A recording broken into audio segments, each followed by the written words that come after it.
Welcome to a series look. Today we're looking at one of the most iconic, longest running franchises of all time. Bond. You have to let me do the thing. James Bond. Yeah, now is the time to run the...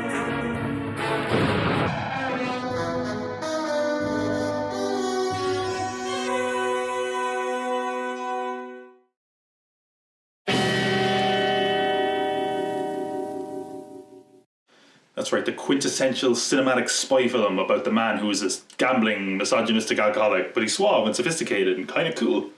Might remind you of your dad, even. Ladies want to be with him, men want to be him, apparently. Let's check out the Bond series. Before we do, let's look how it got its start. Before we take a look, let's take a series look.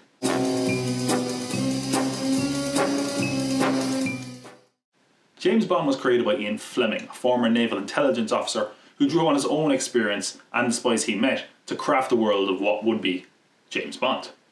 Over the course of his career, he met a lot of different spies and took part in many operations to help build a certain realism and authenticity to the series.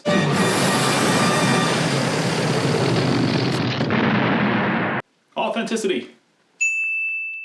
Fleming based a lot of the settings, character background, and even some of the character names on his own life and experiences.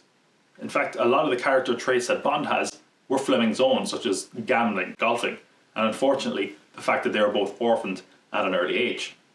That being said, as much as the Fleming and Bond characters kind of cross over somewhat, there's been a bit of revisionist history to say that Fleming essentially lived the life of James Bond, which is sort of true, but has been heavily romanticised. What's your spy gonna be like? He can be whoever I want him to be. Your fantasy? Is that who he is?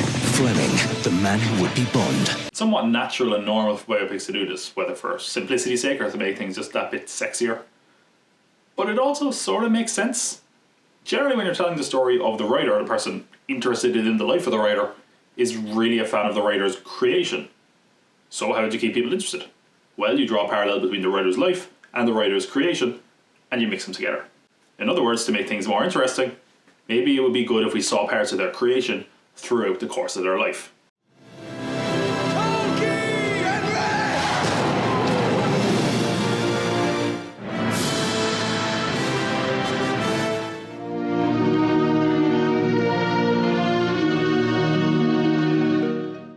And I'm not saying that there isn't some degree of parallel between someone's life and someone's creation. Of course there is. But this can easily be romanticised. I can say it's 90% from personal experience, really, and I'm rather amused, of course, to put forward my own little quirks in prose.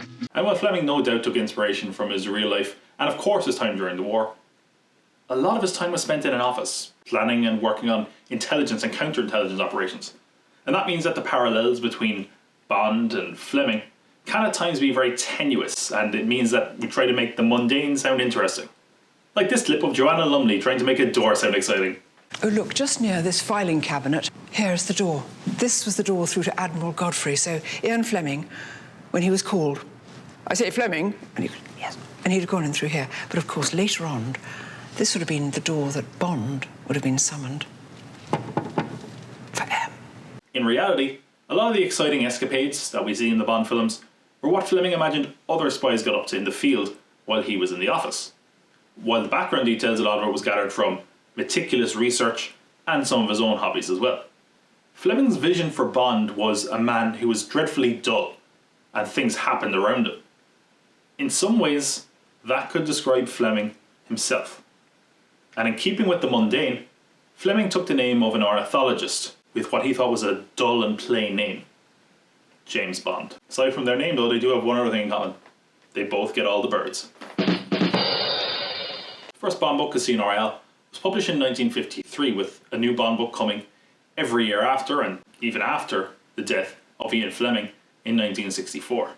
By the 60s the Bond books were bestsellers, not least of which because JFK had put From Russia with Love in his top 10 books of all time, at which point they exploded in popularity. And by 1961, Harry Saltzman and Albert Broccoli had bought the rights to bring Bond to the big screen. Now visually, Fleming had always pictured American singer Hoagy Carmichael, and blending that with himself, as how Bond should look. We also have an idea of how Fleming pictured the character because of a piece of work he had commissioned based on how he pictured the character. If you think Hoagie Carmichael is a bad name, wait till you hear some of the Bond character names. To bring Bond to life on the big screen, they chose relatively unknown Scottish actor Sean Connery. And in 1962 we got the first Bond outing, Dr. No.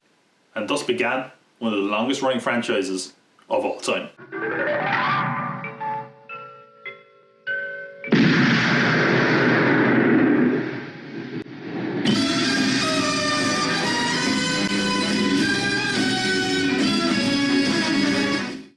Greetings from all of us here at Spectre.